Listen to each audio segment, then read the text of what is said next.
Well, we're sure glad to be with you today and excited about this incredible week we've had. All the archaeological digs we studied about and all the many, many things. I've got some stories. Oh, I got some stories. Do I love to tell stories? This is a slide of the Pool of Siloam that we learned a little bit about. And I'd like to read from the Bible about this story, and then I want to tell you something pretty neat about it. It says in John, the 9th chapter, and I'm going to read a few verses of this incredible story. It says, "And as he passed by," of course the he here is Jesus, "he saw a man from birth who had been blind. And his disciples asked him, saying, 'Rabbi,'" of course rabbi means what? Teacher.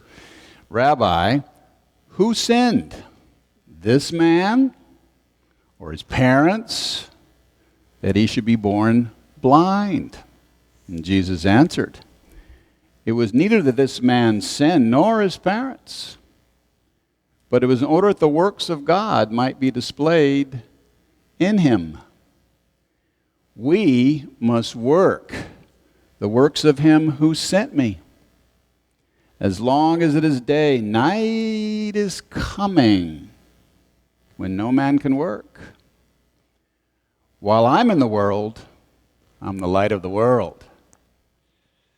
And when he had said this, he spat on the ground and made clay of the spittle and applied the clay to his eyes. Of course, he's putting the clay on the blind man's eyes, right? "And he said to him, 'Go wash in the pool of Siloam.'" That's the picture behind me. "And so he went and washed and came back seeing." This is the blind guy, right? "Came back seeing. The neighbors, therefore, who had previously saw him as a beggar, were saying, 'Is this not the one who used to sit and beg?' Others were saying, 'This is he.' While others were saying, 'Nah, it's just one like him.' And he kept saying, 'I am the one.' Therefore they were saying to him, 'How then are your eyes opened?' And he answered, 'The man who is called Jesus made clay and anointed my eyes and said to me, "Go wash in Siloam." And I washed, and I went away and washed, and I received my sight." Daniel is holding an oil lamp that we got in Jerusalem. They had just had this archaeological dig, and this lamp is 2,000 years old from the time of Jesus, and it still works. You got to put oil in it, and you got to have a wick in it. A 2,000-year-old oil lamp. Pretty cool, huh, Chloe? Okay, I thought you'd like that one. My father, when he was a boy, he and a couple of friends used to go down and play in the desert. My father grew up in a little town called Bethlehem. I don't know if you ever heard of Bethlehem. But my dad actually grew up there. And his father and mother were missionaries there to the Palestinians. Interesting stories. And my dad used to go down with two of his friends who were shepherd boys. Now, what I'm telling you, adults, is incredibly historical, if you get the significance of what I'm getting ready to say. So, these two shepherd boys and my father went down to the Judean wilderness, and they took their slingshots. And it's made out of camel hair, and it's exactly the kind of sling that David, when he was a boy, would have used to kill the monster Goliath.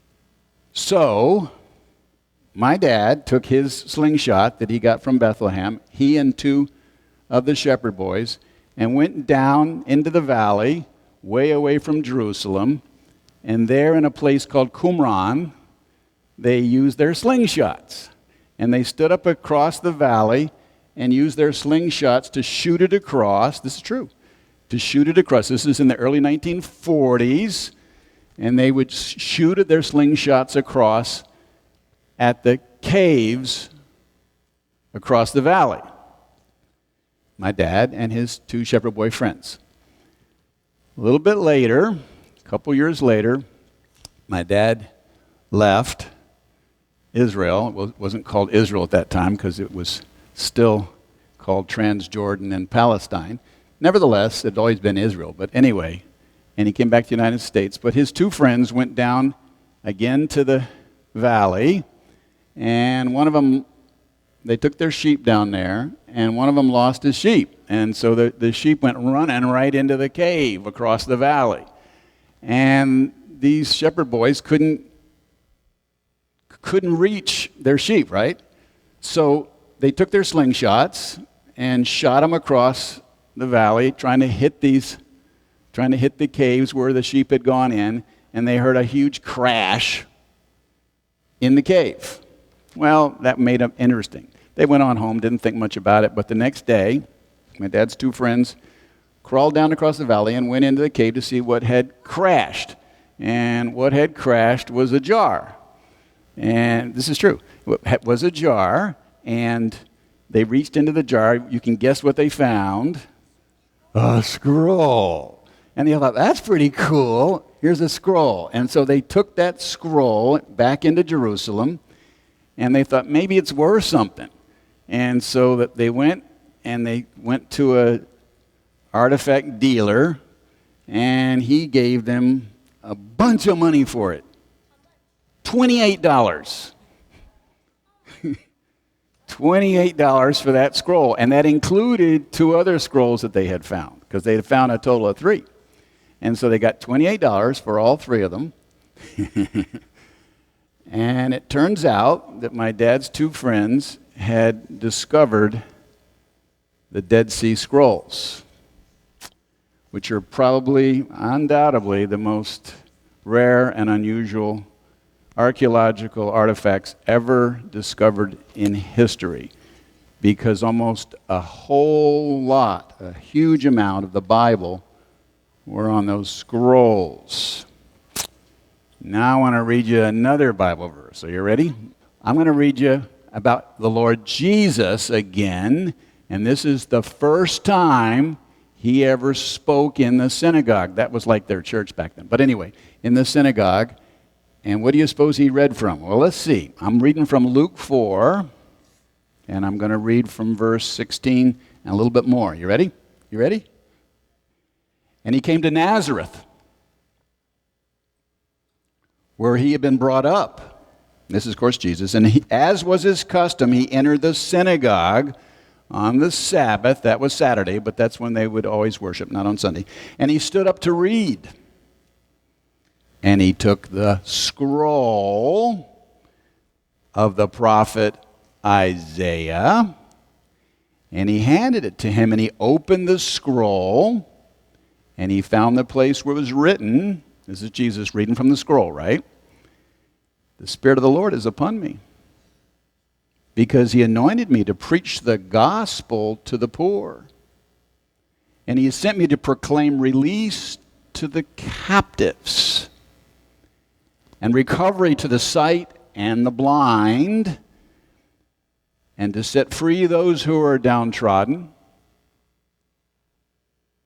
to proclaim the favorable year of the Lord. And he closed the book, or the scroll, right? And he gave it back to the attendant and sat down, like you're sitting right now, right? And the eyes of all in the synagogue were fixed on him. And he began to say to them, "Today, this scripture is fulfilled in your midst." So what was Jesus saying? He was saying that the scroll of Isaiah, and it may have been the same scroll, it could have absolutely been the same scroll that was found by those 2 Bedouin boys, those 2 shepherd boys that were friends of my dad.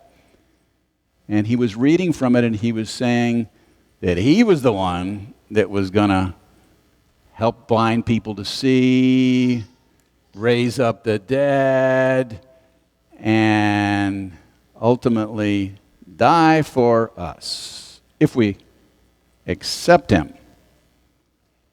You want another story? You don't mind another one? Okay, let's do another one. We're going to do another story. You ready? Okay. This is the City of David archaeological dig up on the screen behind me. And in this archaeological dig, we were there, my wife and I. And this was years ago. And they brought out of this dig a couple of old oil lamps. Most of them were broken. But there was one of them that was perfect shape. This one is 3,000 years old, from the time of King David, from the dig up there.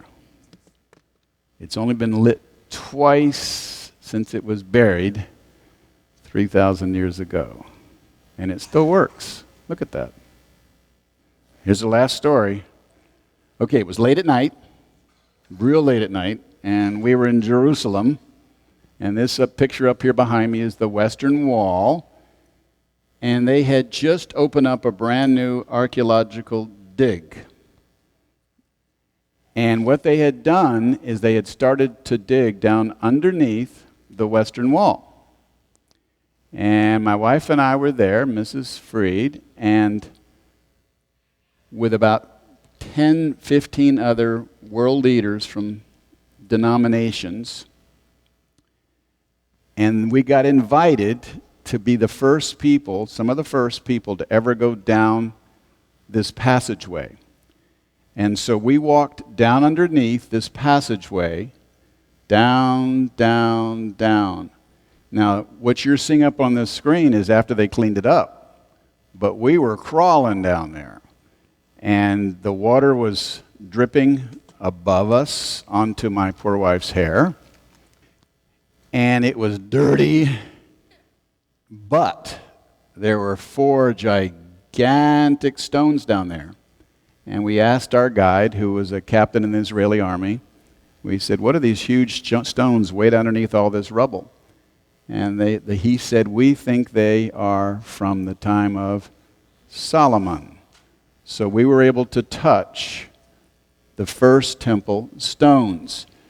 The stone at the very end is called the Western Stone. How much do you think that stone weighs? It's the largest stone cut in the world. How much do you think it weighs? A ton? 2 tons? 6 tons? It weighs, I'll tell you, okay? How about I just tell you? I'll just tell you. It weighs 520 tons. And they moved that stone all the way down to be the cornerstone of the great temple. Now, in the Bible, who's called the cornerstone? The answer to that is the Lord Jesus. He is the foundation. Now, I'm going to tell you a question that one of you asked. One of you asked a question during VBS, and I think it was probably the greatest question in the world. Do you know what this question was? One of you, and I won't tell you which one, but I do know, one of you asked the question, what does salvation mean? That's a fantastic question. That's a fantastic question. What does salvation mean? Jesus Christ said, suffer the little children to come to me and forbid them not.